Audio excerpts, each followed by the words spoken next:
Hey everyone, Cadaver Kelly here, and in this video I am doing another DIY. This time I'm working on a battle vest. Battle vest as a trend in goth came from punk. I've been working on modifying this vest and will be sewing these patches onto the back of it. I'm going to also add these spikes onto some of the pockets here. So far I've added safety pins up the side just to make it a little more visually interesting. There's just a lot of blank space. And I've added pins to the collar. I figured I didn't need to show you how to put safety pins and enamel pins on. It's pretty self-explanatory. But the pyramid studs that I've added here, I actually showed how to apply these in my last DIY video, so I'll link that in the description. I'll leave links to everything you need for this in the description. As always, those are affiliate links, help support the channel, but you can probably find a lot of this stuff in craft shops. So this particular vest I got off of eBay. It was originally Sourpuss brand, and you know, if you have the money, you could buy a brand vest new, or if you want to save some money, you could look for a brand vest secondhand on eBay or in a thrift store, something like that. But you could also, if you're having a hard time finding a vest that you can use, you can buy an old jacket and cut the sleeves off. That cut off sleeve look is actually pretty neat and kind of adds to the DIY look of these types of vests. Or you could make a battle jacket. So those are just some ways that you could buy what you need for this project and save a little bit of money. So what you'll need is the actual piece of clothing that you are modifying, some patches, thread, needles, and spikes, and I'll show you how I'm going to put the spikes on as well. So I'll probably just show how I sew one patch on. Actually, I think some of these patches are iron-on, but I'll show how to do the hand sewing for the patches that require that. And then I'll show you how to put these spikes on. All right, so this is what I came up with for the placement. Moved some things around. So we have Bauhaus, some swallows, 45 grave, specimen, Joy Division, the birthday party, Batcave logo, Sisters of Mercy, Susie and the Banshees, all the usual suspects. So I actually am going to take some straight pins and pin down all the patches that aren't iron-on, so that way I can keep the placement of them. The iron-on patches I'm not going to pin, so that would be these swallows and this coffin right here, and iron them on once I'm done sewing the rest of the patches. So using these straight pins, be very careful when you're working with straight pins because it's easy to poke yourself. They poke me under my nails all the time and it's not fun. So what I do is I try to hold the patch in place, poke the pin through the patch and the vest, and then bring it up out on the other side like that. And for these kinds that are lengthwise, I'll usually just add one to the top and the bottom. But you can see over here for this Susie patch, because it's going the other direction, I put them on the sides. So I have sewn most of these patches on, all but these last two. So I am going to show you all how to hand sew. I considered using a sewing machine to do these, but not everyone has a sewing machine, and I kind of like the rough look of my hasty hand stitching on these. So the first thing you want to do is get a long string of thread, and I just eyeball it. I don't really measure. You could measure it. You would probably want to measure the patch around and have your thread be, I don't know, maybe 4 times as long, but I'm just going to get a long string of thread. I don't know if you can see that, but it's pretty long. And cut it with scissors.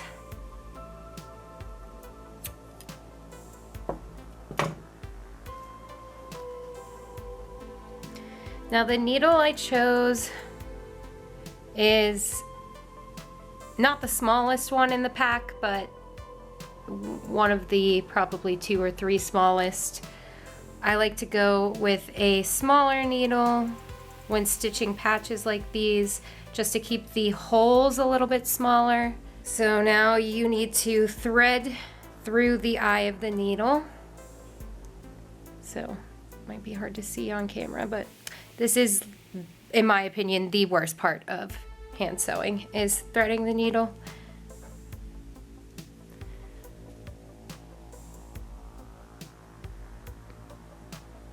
And I do not have the steadiest of hands. Thankfully, I got it pretty quickly there. So now that we have the needle on the thread, we're going to line up the 2 ends of the thread here and tie it in a knot. So I just wrap it around my finger like this and pull it through that loop. So I have a tiny little knot here. And I'm going to cut off this excess on the end. That way I don't have all that string hanging out of the back. So there we go. There's the knot right there. And then on the other end, so on the other end, not the one with the knot, but here where it loops around, we have our needle. And again, the knot on the end of the string. So I'm going to be sewing this Sisters of Mercy patch. It's important to keep the patch pinned down when you're sewing it, because if you're just holding it against the clothing and sewing it that way, it might be bunched up, it might not be laying where it should, and that's kind of a pain. I've had that happen before, where maybe a pin comes out and the patch gets sewn on a little wonky, then I have to use a seam ripper to rip through the thread and start all over again. So make sure that it's laying pretty flat, lined up, pinned down, nice and secure. And I am going to go through the back of it. Make sure the front part of the vest is out of your way so you don't end up sewing the front to the back. I'm going to poke it from the back through. Here you can see the needles poking through. While I'm doing this, on the back here,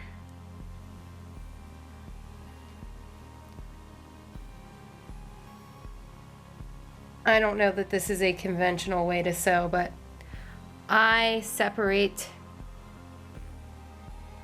the 2 layers of the thread, and I just hold that on the back. So we're gonna pull up the thread a little bit and poke it through the front, back down through the back, and I'm going to loop it through the 2 layers of the thread that I have separated.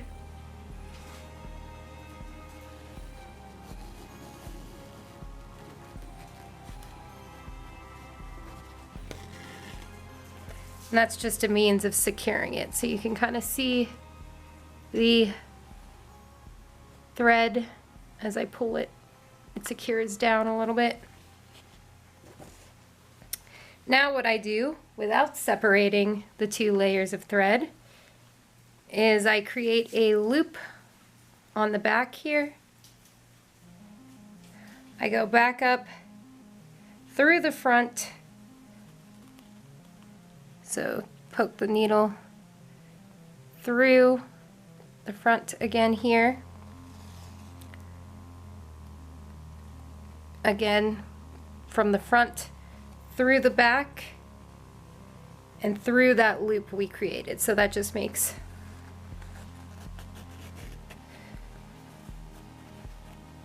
the start of our stitching extra secure. I usually like to secure the stitching 1 or 2 times in the starting stitches, and then 2 or 3 times when I'm closing it off. And now we're just going to work, keep sticking the needle through the back, up through the front, and then through the front, and pull down through the back again. And I'm just going to keep stitching this way all the way around.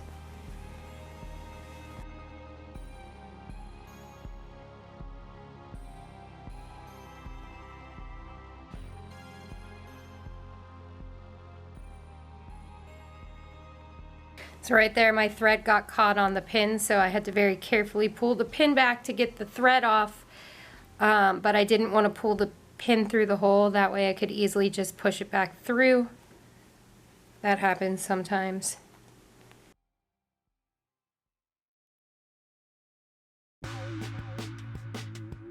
So I generally don't space the stitching more than maybe a centimeter apart from the last stitch, and keeping the stitching somewhat tight will help secure the patch.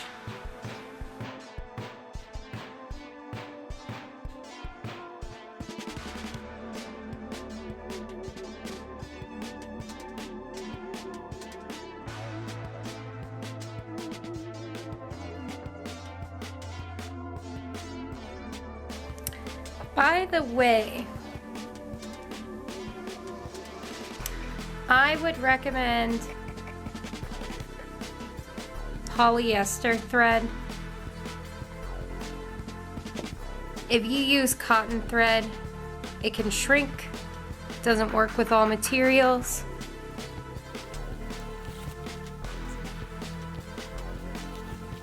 Also, you don't want to put a piece of clothing like this in the washing machine.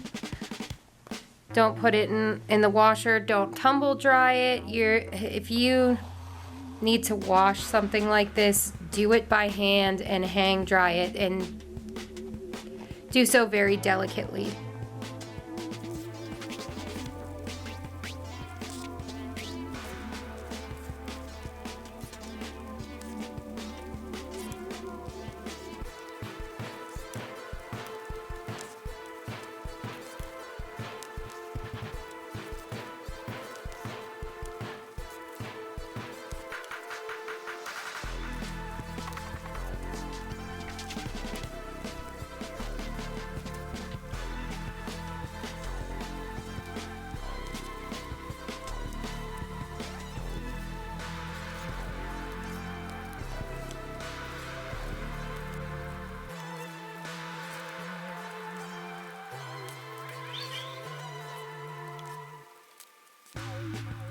Now that I've sewn all the way around to secure my final stitching,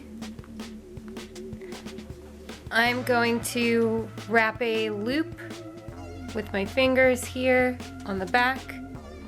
And this is similar to what I did to secure the first stitches as well. So take the needle while keeping that loop in place, go back up through the front, and then through from the front through the back again, and take your needle and run it, make sure it's running through that loop, and as you pull the thread, the loop will secure a bit. And I'm gonna do that 2 more times. So like I said, I usually will do that 3 times on the final stitch, just to secure it. Now I'm going to pull the thread tightly and just tie off the string In this one, you actually have to kind of like hold the loop to keep the knot close to the material. And now I'm going to cut that above the knot that I just made. There it is. The patch is sewn on. I can remove these straight pins finally. All right, so I am adding spikes to the pocket of this vest. This is what the top of the spike looks like, and it comes with these little screws. So they're screw-on. What I did is I grabbed the thickest needle in my pack of needles, and wherever I want to place a spike, I'm going to poke a hole wide enough that I can press this screw through. I want the hole to be smaller than the screw, but wide enough that I can get it through to the other side. So I stuck the needle into where I want to place the spike. I'm just wiggling it around a little bit to loosen up that needle hole a little bit. And we'll see if that's big enough to get this screw through.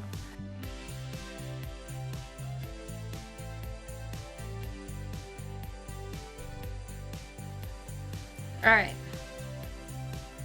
So I poked that screw through the material. I'm just gonna make sure that I don't have any of the threads of the screw covered up. That way I can get the spike all the way screwed in. So there is the screw, and it's as simple as twisting the top of the spike onto the screw.